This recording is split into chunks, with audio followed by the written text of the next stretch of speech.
오늘 말씀 제목은 하나님의 갈망과 눈물입니다. 그러므로 이제부터 너희는 외인도 아니요 나그네도 아니요 오직 성도들과 동일한 시민이요 하나님의 권속이라. 너희는 사도들과 선지자들의 터 위에 세우심을 입은 자라. 그리스도 예수께서 친히 모퉁이 돌이 되셨느니라.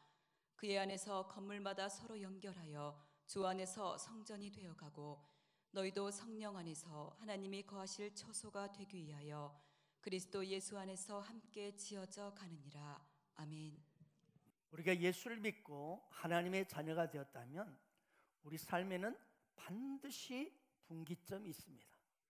반드시 터닝 포인트가 있습니다. 반드시 전환점이 있습니다.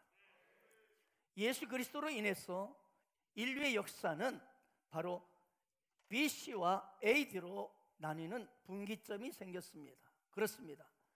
이 세계 역사, 히스토리죠. 히스토리.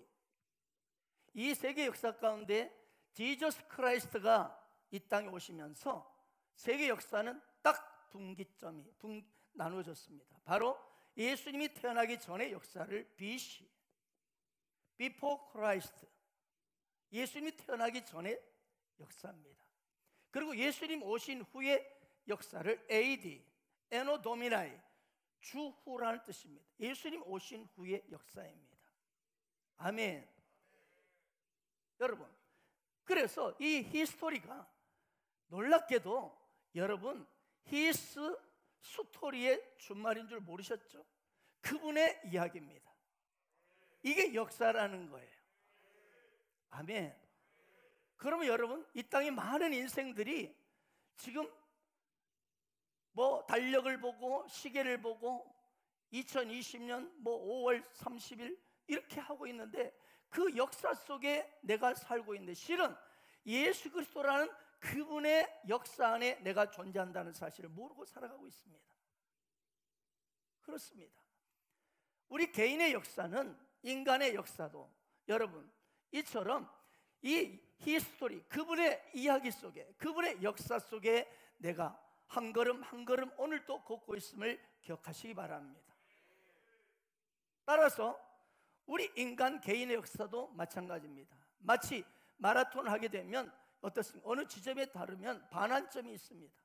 또 우리가 등산하게 되면 오를 때가 있고 어느 정점에 이르면 내려갈 때가 있는 분기점이 있습니다. 아멘. 예수 믿는 것도 마찬가지입니다. 여러분, 반드시 여러분의 인생에, 여러분의 인생, 여러분의 역사, 여러분의 히스토리 가운데 이 지저스 크라이스트가 들어오면 반드시 여러분 인생도 BC와 AD로 반드시 분기점이 생기는 것이 정상입니다. 예수 믿기 전의 인생과 예수 믿은 후에 나의 인생이 반드시 분기점이 있는 그 인생이 진정한 건강한 성도입니다. 만약 누군가가 예수를 믿고도 내 인생에 어떤 분기점, 어떤 전환점, 어떤 변화가 없었다면 그건 분명 문제가 있어요. 불행한 성도인 거예요. 그렇습니다. 여러분, 과거를 깨끗이 청산하지 않는 사람은 미래로 나아갈 수가 없습니다. 오늘날 많은 사람들이 과거의 어떤 실패, 어떤 상처, 어떤 불행을 끌고 안고 현재를 살아가고 있습니다. 그러다 보니 이 인생에게는 미래가 보이지 않고도 열리지도 않습니다. 그렇습니다. 자꾸 그 인생의 현재가 불행한 까닭은 과거의 어떤 상처, 실패, 그 아픈 마음, 그 흔적을 계속 끌어안고 있기 때문에 그것이 너무 무겁고 아파서 미래를 볼 수 있는 힘이 없습니다. 아멘. 여러분, 따라서 예수를 믿는다는 것은 단지 내가 예수 믿고 천국 간다 이 정도가 아니고, 여러분 불행한 과거를 끝내는 일이 예수 믿는 사건이에요. 옛사람을 던져버리는 것이, 예수 믿기 전에 이 비포 크라이스트, 예수 믿기 전에 나의 이 모습이 바로 옛사람입니다. 그러나 예수 믿은 후에는 예수의 새 생명이 들어온 새 사람인 것이, 새 사람. 뉴 퍼슨, 뉴 라이프가 된 거예요. 이것이 예수 믿는 자의 여러분 정체성입니다. 예수 믿는 자의 위치요 신분인 거예요. 그렇습니다. 나의 과거를, 나의 예수 믿기 전에 모든 옛사람의 과거를 십자가에 못 박아버리는 것, 이것이 바로 예수 믿는 성도의 정상적인 모습이라는 거예요. 이것이 바로 우리 신앙생활의 출발이 되어야 됩니다. 출발, 시작. 아직도 여러분 예수를 믿으면서도 옛 사건들을 막 끌어안고 그걸로 고민하고 괴로워가 있다면 여러분 사탄에게 좀 속고 있는 것입니다. 오늘 본 말씀을 19절을 보세요. 그러므로 이제부터 너희는 외인도 아니요 나그네도 아니요 오직 성도들과 동일한 시민이요 하나님의 권속이라. BC와 AD가 딱 갈라지는 현장에 너희는 있다는 거예요. 예수 믿기 전에 과거에 우리는 외인이었습니다. 손님이었어요. 나그네였어요. 외국인처럼 너희는 살았다고 바울이 말하는 거예요. 여기 외인, 이 포리너, 이거는 외부 사람, 바깥 사람, 모르는 사람, 소속되지 않는 사람을 뜻합니다. 그 당시 이방인들은 유대인들에게 차별을 당했고 멸시당했고, 그래서 심지어 무슨 취급했다고요? 개 취급을 했어요. 개를 보듯이 했어요. 이방인들을. 네. 하나님 없이 사는 인생이 그렇다는 거예요. 개처럼 산다는 거예요. 외인처럼 사는 인생이에요. 그러나 예수를 믿는 자는 더 이상 외인이 아닙니다. 외부인이 아닙니다. 외국인이 아닙니다. 여러분, 우리나라에 돈 벌겠다고 온 외국인 노동자들 보세요. 어떻습니까? 특별히 베트남이나 태국이나 필리핀이나 심지어 이 우즈베키스탄 같은 네팔 많습니다. 그런 사람들 생각해 보면 됩니다. 얼마나 고생이 많습니까? 타국 땅에 와서 외인으로서, 손님으로서, 나그네로서 불이익을 얼마나 많이 받고 있습니까? 병원에 제대로 처리를 안 해줍니다. 병이 나도. 그런데 그들이 우리와 똑같은 한국 국적을 갖게 됐어요. 그러면 어떻게 됩니까? 한국 사람이 누리는 모든 똑같은 권리와 축복을 받습니다. 이것과 같은 것이 예수 믿는 것이라는 거예요. 우리가 예수 믿기 전에 그랬다는 거예요. 우리의 과거의 모습이 이처럼 이방인들처럼 바깥 사람처럼 그렇게 차별당하고 그렇게 개취급을 당하고 죄의 노예로 그렇게 비참하게 살던 너희들이었다는 거예요. 하지만 지금은 그리스도를 믿어서, 예수를 믿음으로 그리스도 안에서 하늘에 속한, 할렐루야, 하나님 나라의 모든 권리와 축복을 갖게 되었다는 거예요. 이걸 지금 바울이 말하고 있는 거예요. 오늘 19절 말씀을 쭉 보면 우리는 신분도 위치도 수준이 다양할 수 있어요. 땅의 소속이 아니라 하늘의 소속이에요. 인생이 발전한 정도가 아니라 완전 혁명이 일어난 거예요. 아멘. 과거에 그러므로 여러분, 신앙이란 것은 뭐냐? 예수 믿는 이 신앙생활은 뭘 의미합니까? 예수를 믿는 신앙생활은 새로운 뭐예요? 출발입니다. 이 새로운 출발은 그냥 어느 정점에서 새로운 출발을, 완전 신분과 위치와 그런 어떤 그 사람의 이 가치와 권세가 차원이 다르게 출발하는 것이에요. 이게 예수 믿는 자의 첫 출발이에요. 신앙이에요. 아멘. 그러므로 과거의 어떤 실패, 상처, 못난 모습을 계속 끌어안고 있는 것, 여러분, 그 인생은 미래로 향하여 갈 수가 없습니다. 여러분, 예수 믿는 성도는, 신앙은 새로운 생활이에요. 뉴 라이프예요. 아멘. 그러므로 모든 옛사람에 속한 과거의 어떤 일들, 아픔들, 실패들, 못난 모습들 다 끊어버리고 벗어버리고 새롭게 미래로 향해 나아가는 것이 예수 믿는 자의 출발이에요. 오늘 예배드린 여러분, 과거에 여러분이 예수 믿기 전에 모든 과거의 상처, 슬픔, 낙심, 실패, 쓰라린 모든 것들을 다 과거를 청산하기를 축원합니다. 슬프고 불행했고 아파했던 과거를 묻어버리고 그런 사람이 새로운 미래, 희망찬 미래에서 힘차게 달려갈 수 있습니다. 그런 여러분이 되기를 축복합니다. 오늘 19절에서는요, 예수를 믿는 우리의 정체성을 두 가지로 설명합니다. 자, 여러분, 정체성이 너무 중요합니다. 내가 거지 근성을 가지고 있으면 계속 거지의 짓을 합니다. 동의하시죠? 내가 양반의 근성이 있으면 여러분, 냉수를 받아서 양반처럼 먹어요. 삶이 달라진다는 거예요. 아멘. 내가 누군가를 정확히 인식할 때 나는 너희들과 신분과 위치와 권세가 다른 사람이다라는 이 특권의식이 있는 사람은 여러분 행동도 달라져요. 첫째가 여러분 시민, 하늘나라의 시민이라는 거예요. 하나님 나라의 시민. 아멘.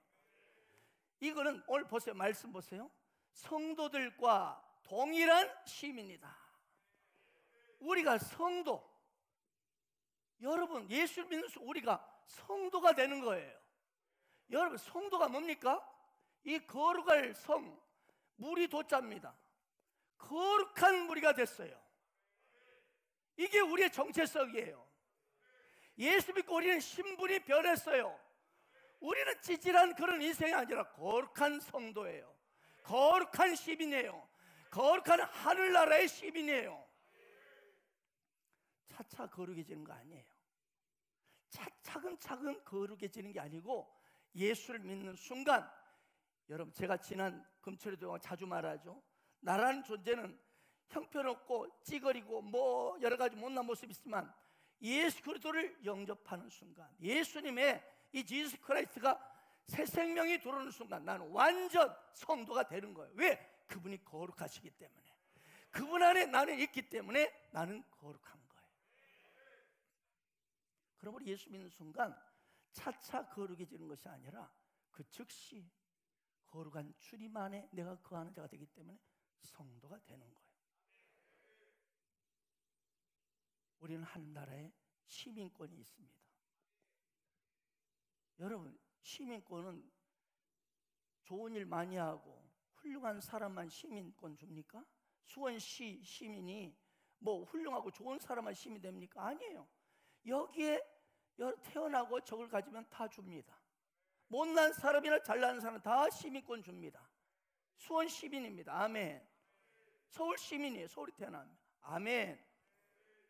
마찬가지로 우리가 착하고 훌륭하기 때문에 하나님 나라의 이 시민권이 된 게 아니라 예수를 믿음으로 하나님의 자녀가 되었기 때문에 천국의 시민권이 주어진 거예요. 그러므로 이 천국의 시민권이 있기 때문에 못났어도 연약해도 우리는 이 땅의 장막을 벗으면 천국 가는 거예요. 이 천국의 시민권이 있기 때문에. 아멘 아멘. 둘째는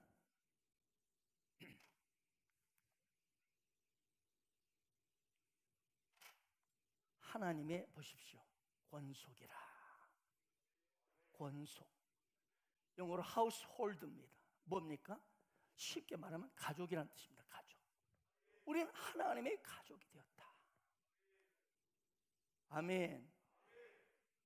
여러분 오늘 여기 보면 바울 사도는 말합니다.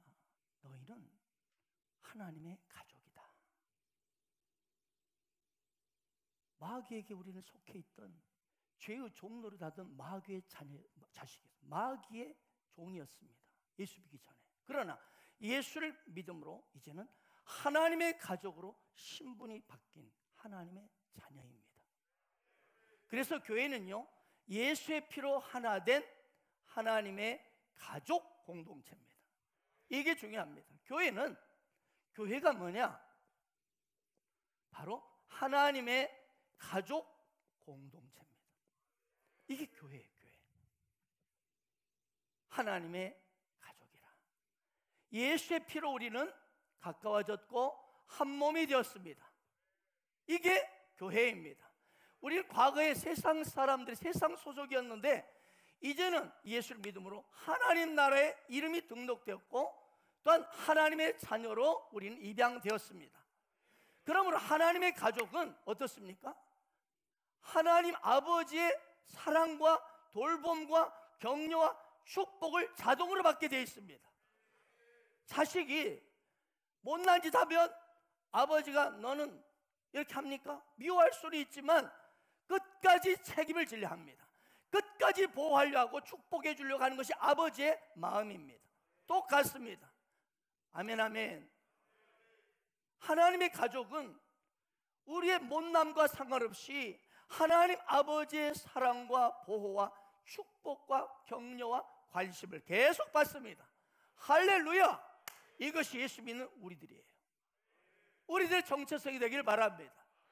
누가 뭐래도 나는 하나님 아버지께서 나를 보호하고 계신다, 나를 이끌고 계신다, 나를 축복하신다. 특별히 하나님의 자녀들은 어떻습니까? 하늘의 상속권을 받고 있습니다. 여러분, 부모가 죽으면 자동으로 유산이 상속됩니다. 할렐루야. 마찬가지로 우리는 하나님 아버지의 자녀들이기 때문에 그분의 모든 것을 상속을 받습니다. 어마어마한 사실입니다. 어마어마한 메시지입니다. 하나님 우리를 특별 대우하셔요. 왜? 당신의 자녀이기 때문에, 가족이기 때문에. 누군가 이런 말을 했습니다. 사람이 혼자서 못하는 것은 두 가지다. 하나는 결혼 혼자 할 수 있나요? 청년 여러분 혼자 결혼해요?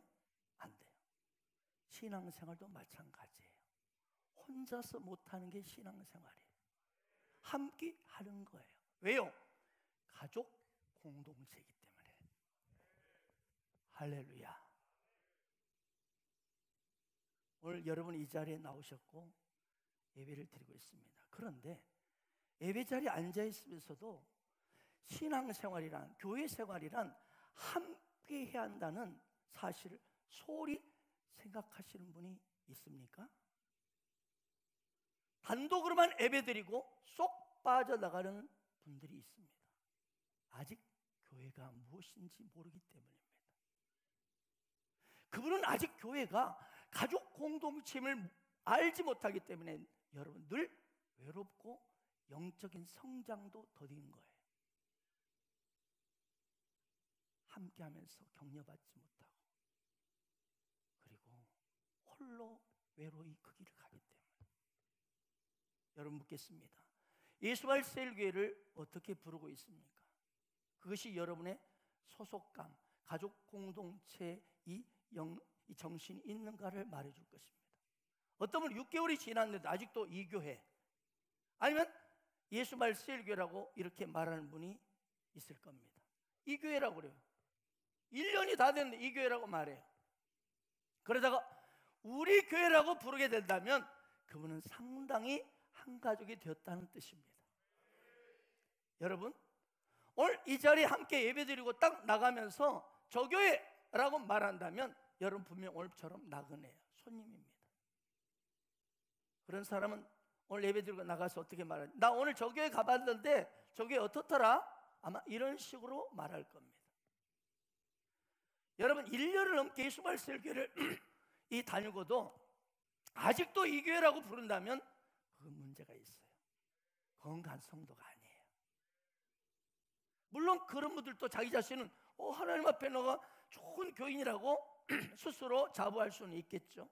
나는 주일 예배 꼭꼭 드리고 있고, 아이고 헌금도 11조도 아이고 내가 꼭꼭 하는데 그러니 나는 건강한 성도다, 이렇게 스스로 말할 수 있겠죠. 그러나 그럴 수 없어요. 건강한 성도가 아닙니다. 왜 그럴까요? 오늘 본문 말씀이 말하는 교회의 의미가 무엇인지 잘 모르고 있기 때문에 그렇습니다. 오늘 말씀 보세요. 교회는요, 그리스도의 피로 하나가 되어 한 몸 이룬 하나님의 가족 공동체입니다. 로마서 12장 5절에서도 이렇게 말씀하고 있습니다. 이와 같이 우리 많은 사람이 그리스도 안에서 한 몸이 되어 서로 지체가 되었느니라. 가족이 뭡니까? 늘 함께 기쁨과 슬픔, 아픔을 나누며 생사고락을 함께하는 게 가족이지 않습니까? 아멘. 그런데 그러므로 만약 여러분 중에 교회 공동체 가운데 함께 교제하지 않고 함께 위로나 격려, 기쁨과 슬픔을 나누지 않고 홀로 딱 주일날 예배 드리고 와서 그리고 헌금 딱 하고만 간다면 그건 분명 문제가 있는 성도입니다. 또 이런 분이 계셔요. 나랑 통하는 사람이 없어, 교회가. 그래서 함께 안 한다고 그래요. 나랑 맞는 사람이 없어서 나 그런다, 교제 안 한다는 거예요. 여러분, 가족이라는 게 어떻습니까? 나랑 통하지 않으니까 함께 하지 않는 게 가족일까요? 나랑 안 맞으니까 당신 가족 아니다, 그럴 수 있나요? 안 맞을수록 내 가족이기 때문에, 아멘, 더 가까이 하고, 안 맞으니까 더 서로 가까이 하면서 부대끼면서 함께 할 때 건강한 가족, 행복한 가족이 될 것입니다. 오늘날 교회들이, 성도들이 사도 바울이 말씀하는 교회, 여러분, 초대교회로 돌아가야 합니다. 어떤 신학자는 현대교회는 한 걸음 더 나아갔다. 초대교회에서 한 걸음 더 나갔어요, 현대교회는. 그러나 포도주를 담았던 항아리마저 깨버렸다. 그래서 그 깨어진 항아리 조각들로 서로를 찌르고 서로를 괴롭히고 있다고 말했습니다. 그 깨어진 항아리 조각에 집사도 찔려서 피 흘리고 있고, 평신도도 찔려서 피 흘리고 있고, 목사도 찔려서 피 흘리고 있다고 말했습니다. 여러분, 예수의 피로 가까워져서 한 몸 이루고 한 가족이 된 형제 자매들이 서로 찌르고 아파하는 모습이 오늘날 현대교회 모습이 되어버렸다는 단식인 거예요. 가족끼리 한 가족인데 깨진 항아리 조각을 붙들고 서로 찌르고 아파하고 있어요. 이것이 현대교회 자화상이라는 거예요. 한 가족인데 예수 피로 한 몸 이루라고 그렇게 함께 만나게 하셨는데, 우리에게 잘 알려진 그 유명한, 우리가 제자훈련의 이 필독서도 됩니다만, 후안 카를로스 오르티즈 목사님이 쓴 제자입니까? 라는 책이 있습니다. 이 책을 보게 되면 자신의 교회에 대한 경험에 대해서 이렇게 말하고 있습니다. 이 후안 카를로스 오르티즈 목사님은 자기가 184명의 교인을 담임을 하게 됩니다. 그런데 2년 만에 무려 184명에서 600명이 되었습니다. 600명으로 성장했어요. 자신의 교회는 너무나 평안했고 잘 되어가고 있는 느낌. 그래서 너무 좋았습니다. 감사하다. 그런데 어느 날 이 목사님이 기도하는 중에 주님께서 그를 깨뜨리기 시작하셨습니다. 주님이 하신 첫 번째 말씀은, 후안, 네가 가진 것은 교회가 아니다. 그것은 사업이다. 사업. 너는 코카콜라 회사가 콜라를 파는 것과 똑같은 방식으로 복음을 팔고 있다. 리더스 다이제스트가 책과 잡지를 파는 식으로 너는 복음을 팔고 있어. 그러나 그 중에 어디에 나의 손길과 나의 사랑과 나의 기쁨이 있느냐? 그는 자신의 교회가 영적인 이런 가족 공동체라기보다는 사업체에 가깝다는 것을 인정해야만 했습니다. 아주 사업적으로 경영을 하는 거예요. 많은 사람을 불러 모으는 사업가, 많은 제품을, 복음이라는 이 제품을 팔아가지고 많은 사람을 끌어모으는, 투자하게 하는. 후안 목사님께서 주님께 두 번째로 후안 목사에게 말씀하셨어요. 너는 네 교회가 성장했다고 생각한다. 왜냐하면 너의 교회는 200명에서 600명이 되었기 때문이다. 그러나 너의 교회는 성장하지 않았다.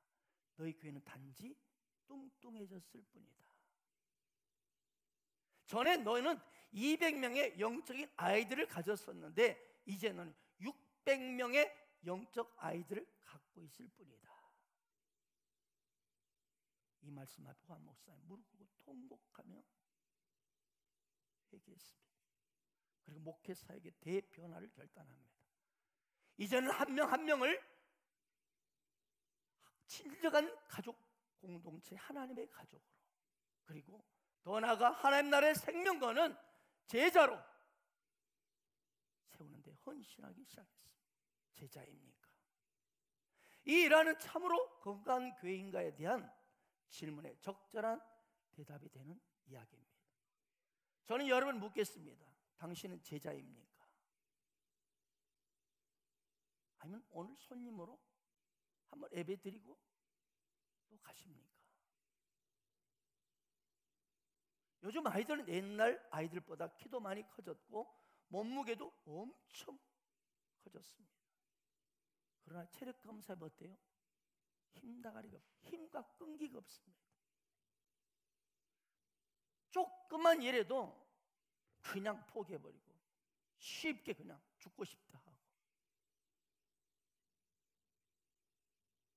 그래서 군대에서도 조그만 말 한마디 들으면 막 총 쏴버리고 자기도 죽고, 이런 세상, 말 한마디 조금 뭘 시키면 그놈에 막 스트레스 받아가지고, 이처럼 체력만 떨어진 게 아니라 허약 체질이어가지고 비만, 알레르기, 아토피 등 각종 질병이 아이들이 시달리고 있어요. 그런 아이들이 늘어났다. 뿐만 아니라 아까 말씀, 마음, 심신이 너무 약한 것. 조그만 문제에 부딪히고 조그만 어떤 상황에 어려움 처해버리면 금방 견디질 못하는 거예요. 그리고 막 가출해버려, 튕겨 나가버리고 절망하고 낙심하고. 근데 오늘날 현대교회도 마찬가지라는 거죠. 교회도, 한국 교회가 한때 세계교회에 대단한 주목을 받았습니다. 그러나 이제는 그렇지 않습니다. 한국 교회 알아주지 않습니다. 힘을 잃은 허약 체질로 전락하고 말았어요. 이제는 아무도 한국 교회를 주목하지 않습니다. 지난주에 분당 지구촌 교회에서 글로벌 셀 컨퍼런스가 개최되었습니다. 제가 존경하는 이도훈 목사님이 주강사였습니다. 많은 목사님과 신학생들이 가장 아주 탁월한 설교자로 말하는 이도훈 목사님, 존경하는 목사님. 그분이 지금 지구촌교 원로 목사님 되신 지가 꽤 오래됐습니다. 그런데도 여러분 여전히 셀교회 컨퍼런스를 14년째 열고 계세요. 왜 그럴까요? 아니 그 정도로 훌륭한 수만 명의 목회를 했는데, 그 정도 했으면 이제 좀 조용히, 좀 나름대로 그냥 굳이 국제 셀 컨퍼런스까지 열면서 매달릴 필요가 뭐가 있어요? 나이도 백발이 성성하십니다. 그런데 왜 그렇게 그분이 셀교에 미쳐 있는가? 자신이 오랜 목양 사역을 해오면서 더욱더 가슴에 깨달아지고 더욱더 가슴에 이렇게 사무치는 것은, 수많은 자신의 탁월한 이 의뢰를 받고 수많은 명이 모였지만 한 명 한 명이 정말 건강한가예요. 정말 우리 교회는 건강한가? 그래서 그분이 기도하고 또 여러 상황들과 여러 책들을 읽으시고 또 현장을 탐방하면서 교회가 건강한 교회가 되는 그 핵심 비결은 셀교회라는 것이죠. 셀교회. 그래서 은퇴를 하신 지 오래됐어도 이 남은 여생을 오직 이제 자기는 한국 교회를 넘어서 모든 한국 교회들이, 열방 세계 교회가 이 자기가 못다 이룬 이 셀교회 비전을 통해서 이 사도행전에 나타난 이 초대교회 같은 건강한 교회, 건강한 성도들을 세우는 것에 올인하고 계신 것이죠. 자, 이 그 셀 컨퍼런스의 주제 내용을 제가 그대로 읽어드리고, 거기 보면 이 셀 컨퍼런스를 열게 된 주제 내용들이 쫙 이렇게 실려 있습니다. 여러분도 읽어볼 수 있는데, 셀은 생명의 가장 작은 단위입니다. 셀은 쉼없이 증거와 배가를 거듭해 스스로 성장하고 그 영향력을 밖으로 펼쳐나갑니다. 셀은 생명인에서 셀계 운동은 지금 전 세계에 확산되고 있습니다. 셀계 운동은 하나님의 대답입니다. 교회 안에서만 성도로 사는 힘없는 크리스천 대신 하나님은 당신의 자녀들이 삶의 한복판에서 믿음으로 살기를 원하십니다. 그렇다면 어떻게 이것이 가능할까요? 목마른 우리의 무릎에 하나님이 가르쳐 주신 방법은 셀교회입니다. 셀교회야말로 교회 계획이란 하나님의 해답이라고 믿습니다. 이렇게 딱 떠 있어요. 어디서 많이 들었던 말이죠. 우리 예수말 셀교 외치는 핵심 기도도 똑같습니다. 그분은 이 정말 소그룹 셀이 진짜 교회며, 이 대그룹 교회만이 아니라 소그룹의 가정에서 모이는 그 소그룹 현장이 하나님 바라는, 또 기뻐하는 또 하나의 교회다. 근데 계속 이 루테 종교개혁 이후로 건물로만 모이거든. 건물로만. 이 소그룹 셀교의 이 아름다운 가치와 사랑을 모르니까 지금도 매년 한 번씩, 전에는 한 달간 그랬다고 그래요. 한 번씩 교회 문을 닫아버립니다. 왜? 대예배를 안 드려요. 왜? 소그룹에서 예배를 드리라는, 소그룹에서. 왜? 소그룹 셀의 그 파워, 그 은혜, 그 사랑을 경험하라는 거예요.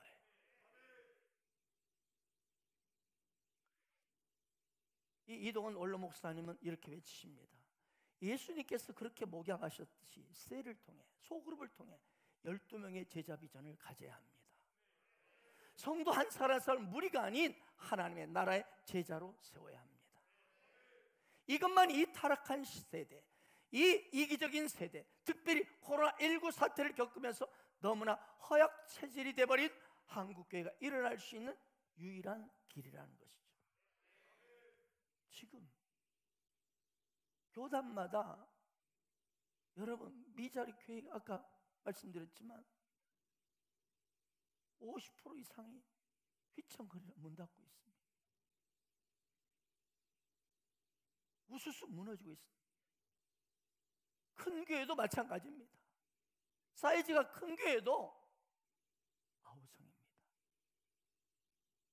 급속도로 출석과 재정이 어마어마하게 줄어듭니다.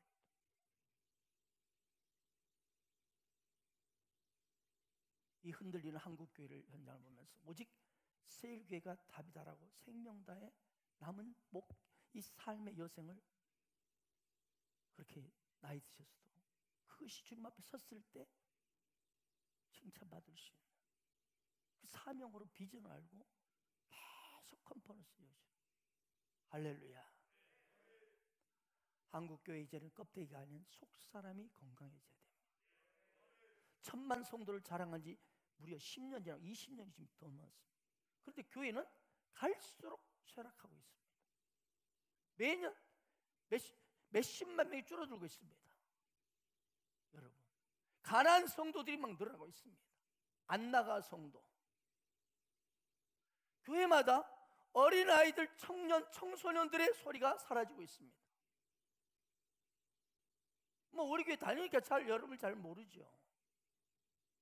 한국교회가 유럽교회처럼 그렇게 지금 닮아가고 있다고 탄식하고 있습니다. 유럽교회 어땠습니까? 화려한 건물.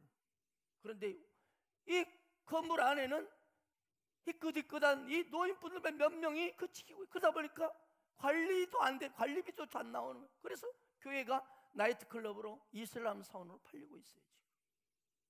한국교회도 그럴 가능성이 높다는 거예요.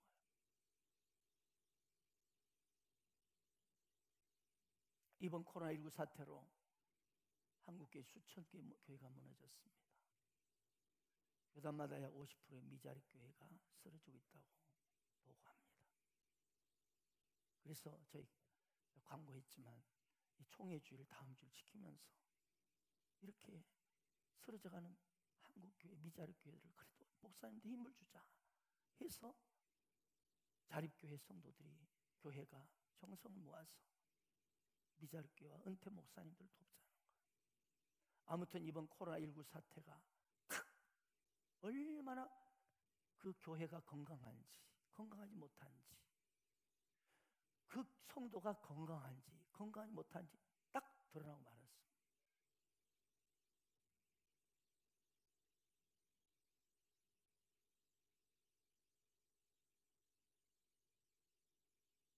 여러분,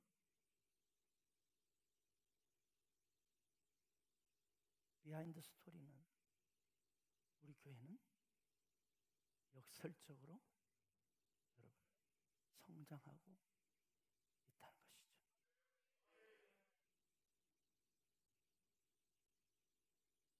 이 코로나 시대에 감히 주께서 우리 교회를 통해 상상할 수 없는 일들을 행하고 계십니다. 아무튼 그러나 한 가지는 우리가 기억해야 될 것은 그래도 교회가 연약함이 있음에도 불구하고 여전히 하나님이 사랑하는 교회라는 거예요. 여전히 허물 있고 부족함이 있어도 여러분 2000년 동안 하나님께서는 이 연약한 교회 공동체지만 하나님 거룩한 공동체로 부르셔서 하나님 나라 확장의 구원 공동체로 그렇게 인도하고 계시는 거예요. 그러므로 우리는 한국 교회가 어려움이 있다고 그걸 무시하거나 그걸 방관하면 안 됩니다. 여러분, 교회가 사람이 두통이 있다고 목을 자르는 사람이 어디 있어요? 그렇죠? 아이 씻은 물이 더럽다고 물을 버릴 때 아이와 함께 버리는 사람이 어디 있어요? 아니죠. 이처럼 교회가 연약함이 있을지라 이럴수록 허물이 많음에도 불구하고 우리는 아직도 하나님은 그 교회를 주목하고 계시고 아멘 다스리고 계시고 인도하고 계시기 때문에 이걸 알고 우리는 그런 교회들을 품어야 될 줄로 믿습니다. 지난 시간에 말씀드렸습니다. 교회는 죄인들이 모이는 자리이기 때문에 참 문제가 많습니다. 어떤 사람은 아이고 교회가 왜 저렇게 그러죠? 교회가 이처럼 연약하다는 것은 교회 자체의 연약성보다는 거기에 모인 사람들이 연약한 죄인들이기 때문에 그래요. 우리 주님이 그러셨잖아요. 나는 건강한 자를 부를 것이 아니라 병든 자를 그들을 내가 부르고 치유하기를 하시고 오셨다 했습니다. 기억하십시다. 교회는 연약성이 있어도 허물이 있어도 거룩한 공동체입니다. 주님이 주목하는 공동체입니다. 아멘. 그렇습니다. 여기 모인 우리가 우리 자신이 거룩하기 때문이 아니고 연약한 우리를 거룩하게 하시는 예수님이 우리와 함께 계시기 때문입니다. 사랑하는 여러분, 건강하고 행복한 교회 모델을 우리는 어디서 정말 발견하고 찾을 수 있을까요? 여론조사에서 찾을 수 있습니까? 투표에서 그 교회 건강한 교회입니다 이렇게 할 수 있을까요? 여러분, 성경으로 돌아가야 합니다. 사도행전에 나타난 하나님이 세우신 교회 초대교회로 돌아가 봐야 합니다. 그 초대교회가 어떤 모습이었는지를 우리는 보고 그걸 모델로 그 가치와 영성 시스템으로 우리는 따라가야 합니다. 이것이 바로 셀교회입니다. 왜 셀교회가 건강한 교회를 세울 수 있는 교회라고 말할 수 있습니까? 바로 이 셀교회는 바로 하나님이 세우신, 하나님이 이 사도행전 오순절 마가다락방에 성령이 바람처럼 불처럼 이 120명의 제자들에게 임하심으로 그 제자들이 성령 받고 생명을 걸고 밖으로 나와서 복음을 전해서 세워진 교회가 초대교회입니다. 그래서 초대교회를 하나님이 디자인하신 교회라고 말한 것이고, 그 하나님 디자인하신 교회인 이 초대교회를 오늘 이 시대 그 가치, 영성, 시스템을 모델로 하여 거기에 닮아가고 그 현장을 이 시대에 재현하는 교회가 셀교회인 거예요.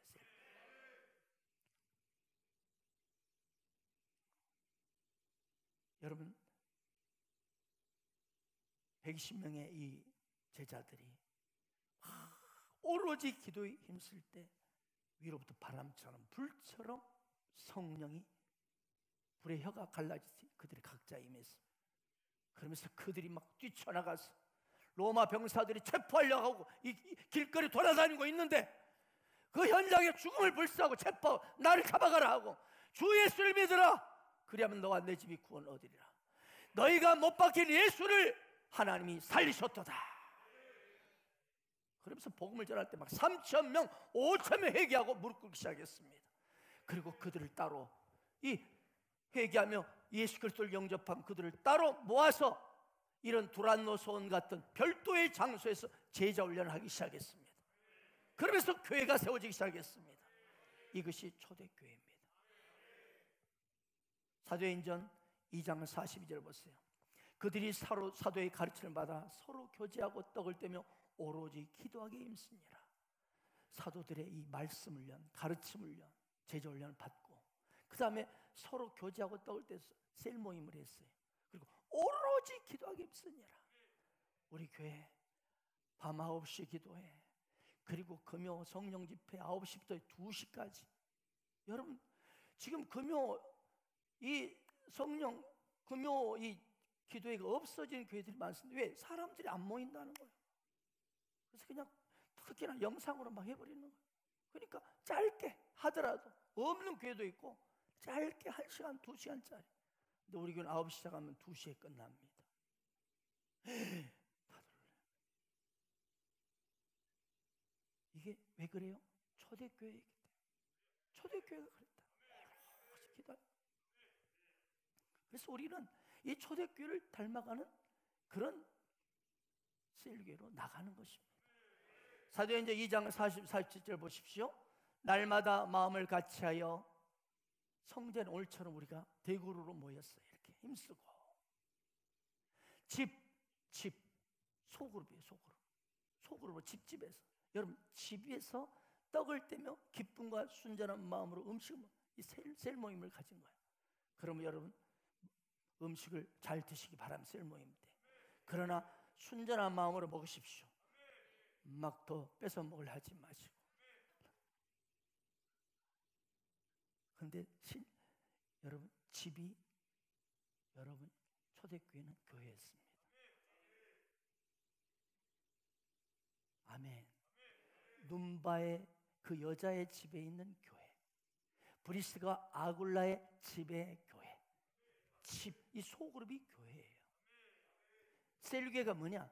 말 그대로 소그룹을 집에서 모이는 초소의 이 작은 모임, 소그룹 모임을 교회로 보는 거예요. 교회.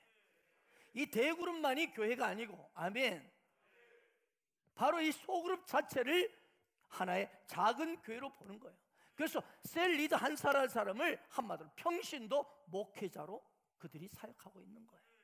마치 교회를 이끄는 개척교회 담임 목사처럼 우리 리더들이 그렇게 헌신하고 있는 거예요. 그렇습니다. 이것이 초대교회 모습입니다. 그리고 이 초대교회 모습을 재현하는 교회가 셀교회인 것입니다. 할렐루야. 자, 오늘 본 말씀 통하여 사도 바울이 우리에게 말씀하는 중요한 선언이 있습니다. 다시 한번 오늘 본 말씀을 한번 쭉 읽어보겠습니다. 그러므로 시작.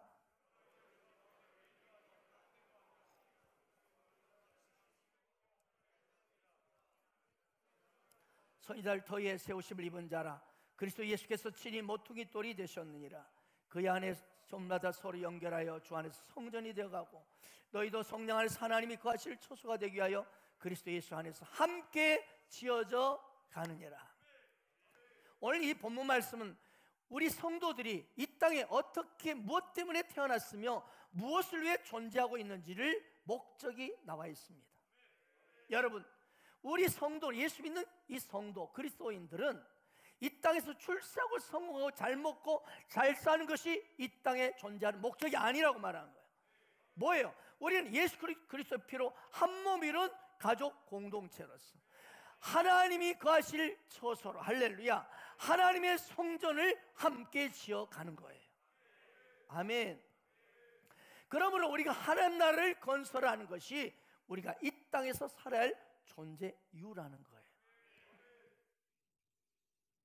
한마디로 건강한 교회를 세워갈 책임이 너희에게 있다는 거예요. 함께 한 몸 이룬 가족이기 때문에